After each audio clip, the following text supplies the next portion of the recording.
of a Sunday Live. Mark's both modeling the Gorilla Gang t-shirts. We'll have a shout out in the description to our wonderful t-shirt maker. That's a nice shirt too. It's really nice. Expect it to be. I have them probably available for sale. We're going to probably have white ones and then black ones with white lettering on it. So, Timmy. I don't know who's my one person watching, but shout out to you. This is what I hate. It's not showing me your picture. It does that sometimes. Just want to say real quick to all the people on live. Last week, you guys were making comments. I was not hey, it's Jennifer. What's going on? I wasn't able to see your comments last week. I did see them later, and I tried to respond to some of the things that would still make sense to respond to. So, apologies if I didn't see your comments last week. I don't know if it'll be an issue again this week. I thought they were getting ready to ban me or something. That's why I couldn't see the comments. Everybody seems to be getting banned on Facebook lately. Well, I should say certain people seem to be getting banned on Facebook lately. And some other things seem to slide through the cracks. But, Facebook is what it is.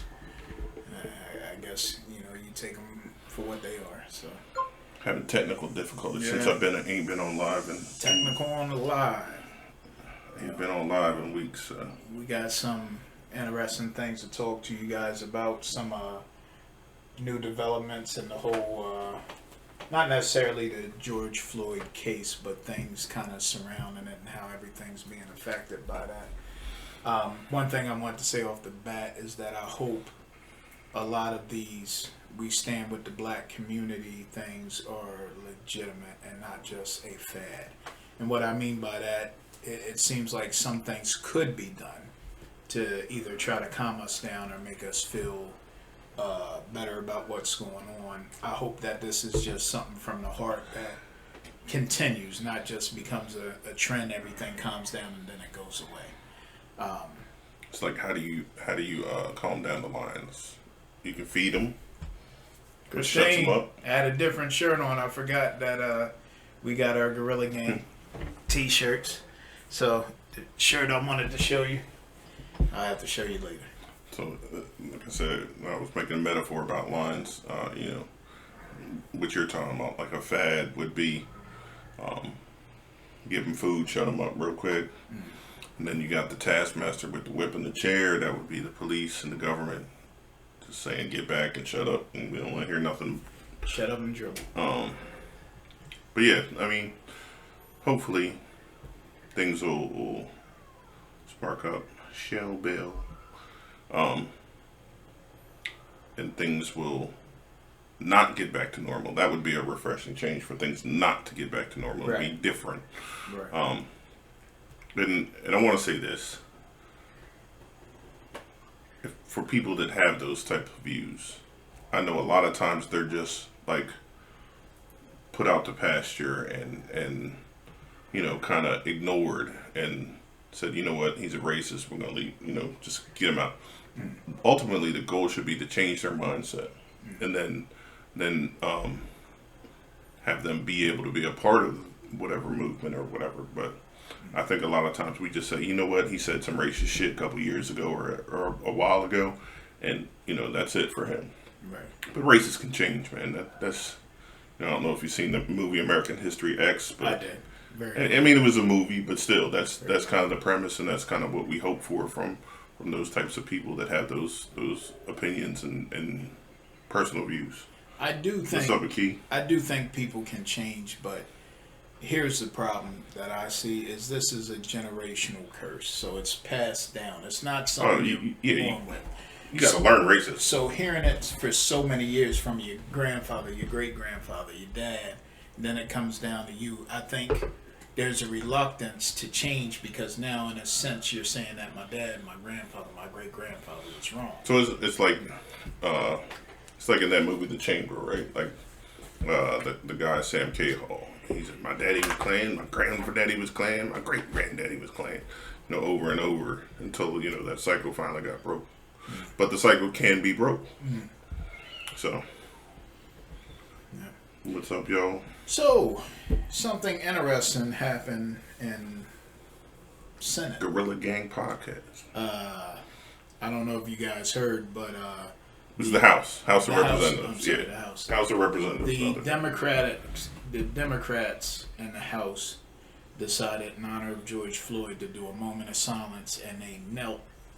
And also, they were wearing kente cloth, which is African garb. West African garb, Yeah. if I'm not mistaken, which is like gold, blue, yellow, something. Green. Yeah. So So it's basically like a sash. If you don't Yeah. know what it is, it's just a sash that goes around. I gotta say that's a nice gesture visually. Okay. But what I gotta say about that is, and I'm not knocking them, that might have been strictly from the heart, but my thing is we don't need any visual things. We don't need you to say anything. We need policies in place to stop what happened. Now, I believe they were working on policies in that Yes, they have been. yeah. So But the problem with this is the way bills get passed is House, Senate, President signs it. So because the Senate is the majority Republican, as a general rule, anything that civil rightsy or basically for the people kind of gets voted down in the Senate immediately, and obviously Trump's not going to sign anything. So it would be nice to have bipartisan, which is Senate and House, Republicans and Democrats together vote on something. And this is something that's important. And I said this to Mark the other day on the phone. I've been hearing a lot about don't protest, protests aren't enough, you got to get out and vote. Voting is good, but I think the majority of people are tired of voting for the same people that have been doing the same thing. Instead of the message being get out and vote, we need more people to get out and run. Like, have people get out, run for these positions, county executive, House of Representatives, state, local offices, all that stuff. That's what needs to happen instead of voting. People want to vote for the person they believe in. Right now, we're just voting for the lesser of two evils, almost in any type of election. yeah. So instead of voting for somebody that's just the lesser of two evils, vote for somebody who believes what you believe, who has your values, who has your best interests. I think that's a more important message than get out and vote. Because get out and vote is kind of the simple message. But what good is getting out and voting if you don't like the candidates? So become the candidate. Become that person. It's not that hard. It's not hard to hold office. There's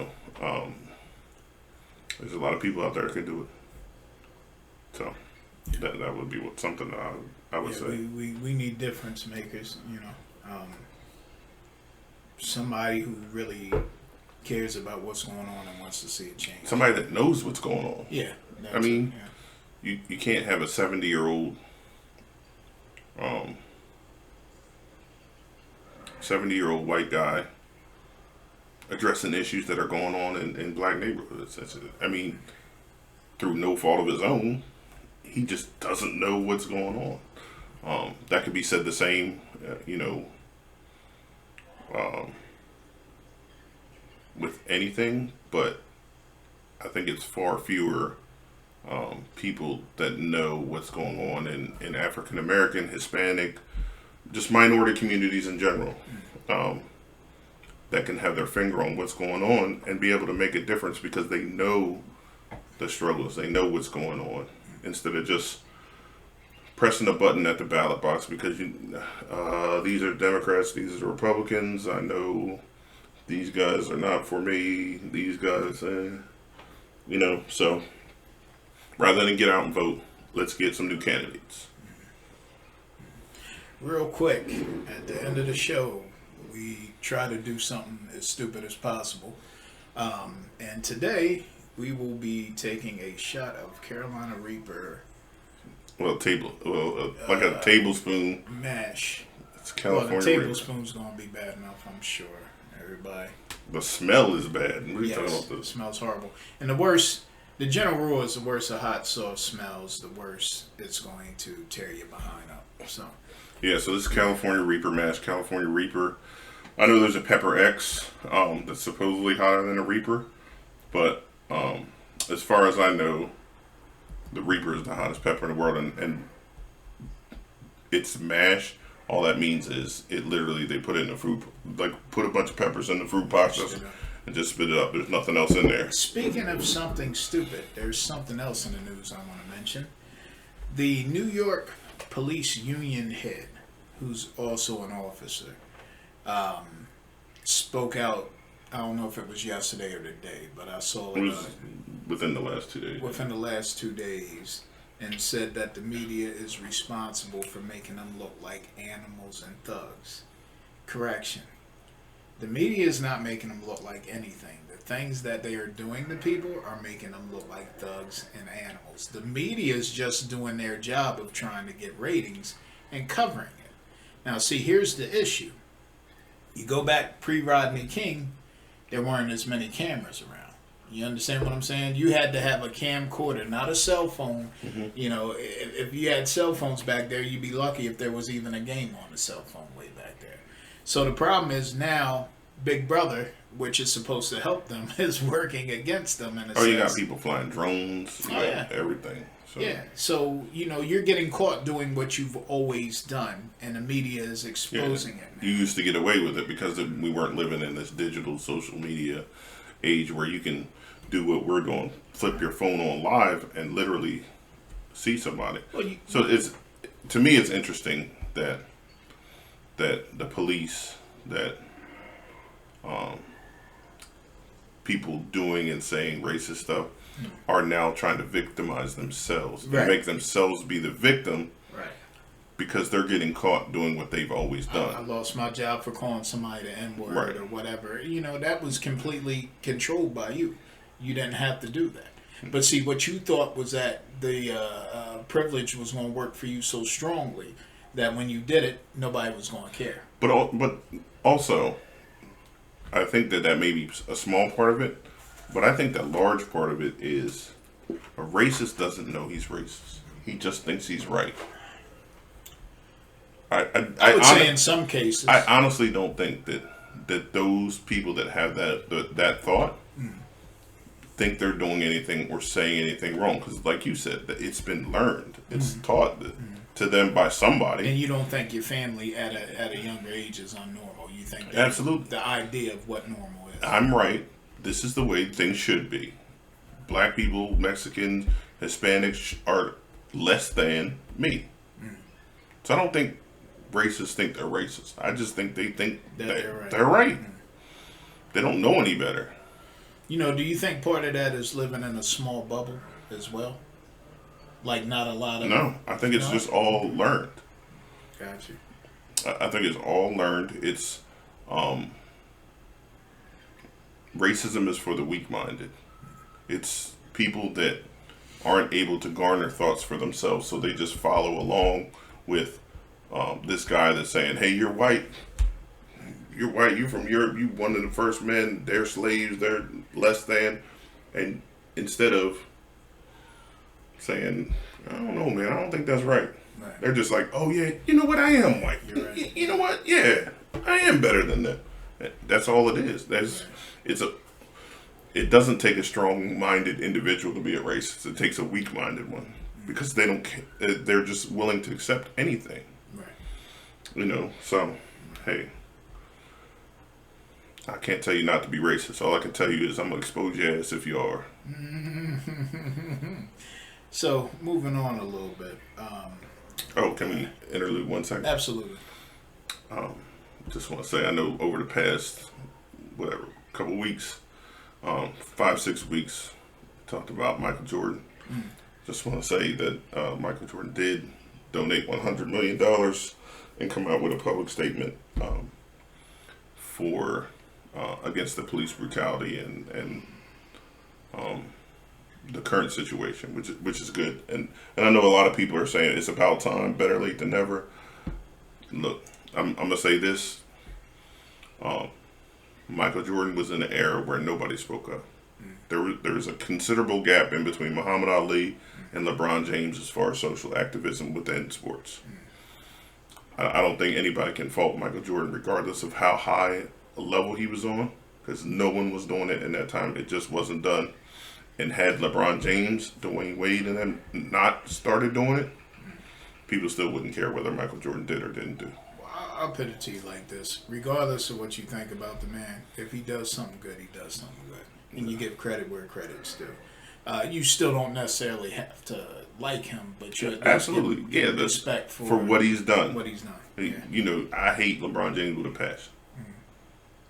But you and I talked, and I've said it to you, man, there's nothing that you can say to take away from the social activity, activism, speaking out stuff that he does at all. Right.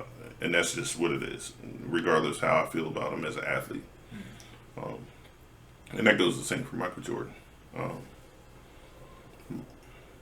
It's somebody does something good, you recognize it. It doesn't matter what he did yesterday. It doesn't matter what he did the day before. It matters what you did today, and then tomorrow. So, I do want to make sure MJ gets credit for speaking out for $100 million.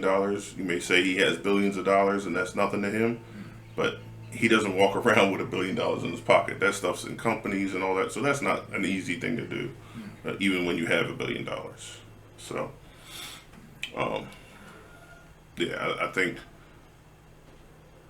it's a shame that that act that he made was dismissed so much instead of welcomed and just, praised for whether he did it now.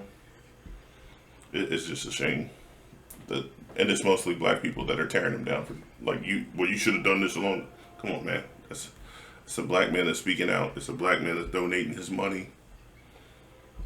Why is it always black people that are tearing other blacks down? That's the problem that I have in a lot of cases. Well, that goes back to the whole Gail and Oprah thing that we had talked about. Yeah, I think you give the man credit where credit's due. Could he have done more? Probably, but everybody can do more. Sure. You understand what I'm saying? It's better. It's better sometimes to look at yourself and what you're doing, because it's easy to diminish what somebody else does. It's never enough if you're looking at them. You know what I mean? Sure. So, like I was going to say, I don't know if you were... No, you're good. Yeah. I just wanted to make So just wanted to give our weekly coronavirus update real quick. Things have opened up. I don't know if cases have spiked in Delaware or not. I haven't really paid attention to that. They have? Just within the last couple of days. They were going down, and then there was an uptick, but again, there are less people actually getting tested, so the numbers are a little bit weird. So March, April, everybody was in panic mode, and oh my gosh, I want to make sure I don't have it, and go in the rush to get tested. Right. And everybody's like, fuck it, the beaches are open, stores are starting to open up. I don't got it, I'm good. So they're not getting tested. Doesn't mean it's not around. I did make a Facebook post yesterday that said I'm tired of wearing a mask, and I am. I'm just tired of wearing a mask, but I'm not going to stop wearing it until they tell us we can stop wearing masks, because, it just is. I know the mask isn't necessarily preventing me from getting it, but if I know other people in the stores are wearing masks, I know that I'm at least a little bit protected. Speaking of wearing masks, it's a lot of people not wearing them. And every one of them, I haven't seen anybody get outs from a store or anything like that. I think that's kind of irresponsible. Kind of like you got an air about yourself about, I don't have to do this. And it's like, whatever. I would like to see those stores start kicking people out. So I saw a post on Facebook. Somebody went to the mall. So apparently the mall. So yeah. Somebody went to the mall. Not all the stores though. And but nobody was wearing masks. Well, not nobody, but as a general rule, most people weren't wearing masks. Hey, I'm not going to diminish the loss of life. I think people that are arrogant and cavalier about it not being as bad as it is, maybe you need to lose a family member. And that might sound rough, but Or get it yourself. maybe you need to lose a family member. Maybe somebody you know needs to get it in order for you to understand. Because there's a lot of families right now with 1, 2 less family members because of this. So in no way would I ever diminish the severity of it. And when it's over, it's over. It's an inconvenience. Yes, absolutely. I dislike it. And I wasn't really affected because I've always worked from home. So it didn't really bother me. But I am tired of wearing a mask. I would like to take my daughter to the pool and Killen's Pond, the water park, and all that stuff. But, hey, I'd rather keep her and myself safe. I don't remember where we were. I don't remember where we were. We were on the coronavirus. No, we were talking about coronavirus and how stores are starting to open up and the masks and blah, blah, blah. Don't think that it's going away. Oh, there is one.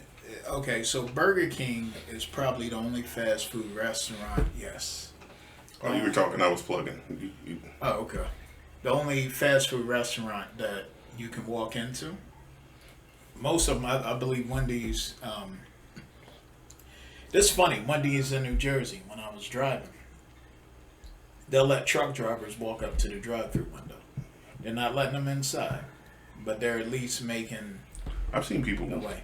But the funny thing was, this wasn't happening when we were in the thick of it. Before I saw people walking through drive-throughs. Well, I never saw. I saw people walking through drive-throughs at the bank. Mm.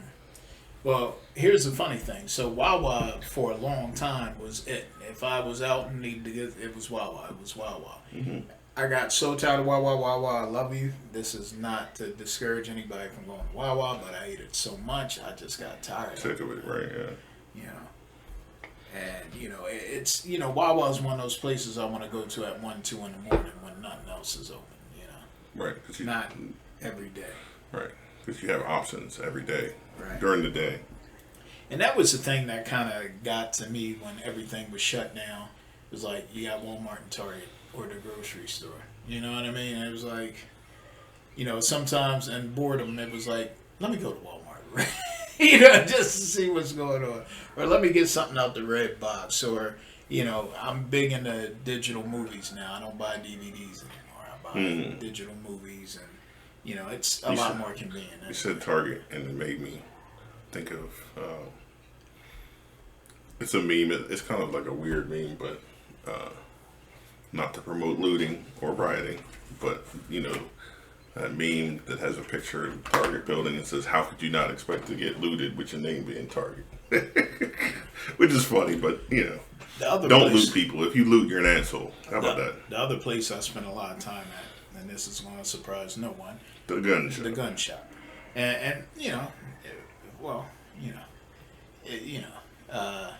different things, not just for. But again, we talked about that last week, or our last podcast. We talked about how important that is because to arm yourself. Yeah. It's just getting to that point where it's almost mandatory, necessary that you have some type of home protection. And get training. And for those of you seeking out training, because I can't shoot for shit. Those of y'all seeking out training, my brother I Run I Gun. Which is his YouTube channel. I think you can reach out to him there, and he also has an Instagram under the same name. Hit him up. He does personal training. He charges by the session or by the hour or what have you. So if you're looking to get some training in the Delaware area, in Newcastle County, I would say, please hit him up. That's a good brother, and he knows what he's doing. He actually is probably the one responsible for getting me shooting better, and he's the one who always pushes me to dry fire. If you don't know what dry firing is, that's basically taking a snap cap or a dry fire bullet or a blank, if you will, and practicing your aim and shooting in your trigger pull, because people don't know how important that is. If you're flinching your gun while you're shooting and everything, you can be all over the place. This is why training is very important. You do not want to accidentally do something to one of your loved ones. So it's not just getting the weapon, it's becoming in tune with the weapon, learning how to shoot, learning safety rules, about, safety training should be the first thing you do when you buy. Before you ever go to the range and shoot a firearm, you should get safety training first. Actually, the first thing you should do is get a lock box to keep it away from children and people who you don't want having it, and then get the safety training.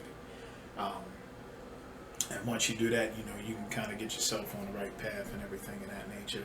Also, with that, I would say also try to get your concealed carry license as well. There's classes and everything for that, or you can go right on your phone and look that up. So, very important in this day and age. And I'm not a gun fan at all. I never have been. I've always had an aversion to guns. Didn't like them. One, they're loud. I don't like loud noises. That's number one. Strike number one for me was they're loud. As a kid, my mom always instilled in us not to mess with guns. We weren't allowed to play with cap guns, water guns, anything. I do the same to my kids. Because, and this is just my view, and I know we more than likely will disagree on this, which is fine. We're allowed to have different views. Hey Jennifer, how you doing? Jennifer did a lot of protesting over the weekend, so proud of you, Jennifer. All right, what up, Jennifer? So my view on guns is when they're kids, there isn't necessarily like safety learning and respect the gun. It's a toy. And if you grow up like that, you grow up thinking a gun is a toy, could you possibly not respect guns when you get older? It's possible. Are there parents that do teach responsibility? Yes, absolutely. But by and large, if you go throughout a neighborhood where kids are playing with Nerf guns, they don't use cap guns anymore, but water guns, it's treated as a toy. But it's not a toy, it's still a gun. It's still a gun, it's still something that, even with a water gun, should you be shooting somebody in the face? I don't. Nerf gun, shoot somebody in the eye. It just, I don't think it's given the proper respect from parents teaching their children that while yes, this is just some foam, this is just water, it's still a gun. And if you're okay with pointing a gun and shooting water at them and don't respect that it's a gun, can you grow up like that? Yes, you absolutely can. And that's the problem I've always had with guns. Well, I don't and parents necessarily disagree with you. However, I think, once again, putting the responsibility on the parents, I think at some point, if you have a child, and of course I'm not talking about a young age, like 10, 11 or whatever, but when a child gets to a point of responsibility, I think it's also a plus to teach them how to handle firearms. Sure. When they're at that age of responsibility, and you can tell. You understand? Like, I think my son might be at that age. However, I've talked to my son about, do you want to go shooting with me or whatever, and he's uncomfortable with it. So it's not anything I'm going to try to force on him, because now... I don't think he agrees with you. I'm not uncomfortable with that, I just don't care. Okay, so we're going to edit that out. So, Best side commentary ever, right there. Okay, so I'm wrong. He just doesn't care, which I'm trying to get him to care. I'm going to translate this because I can see where he's coming from. It's not that he doesn't care. He doesn't have the same passion that you have for it. Oh, okay. So I don't know that he doesn't care. It's just not something he has any interest in. That. But and it's just not a passion for him. Same way, it's not a passion for me. For you, yeah. Me and you went because it's a passion for you. I was like, okay, I'll go because as a single dad living here, I am alone. Kennedy's not here anymore.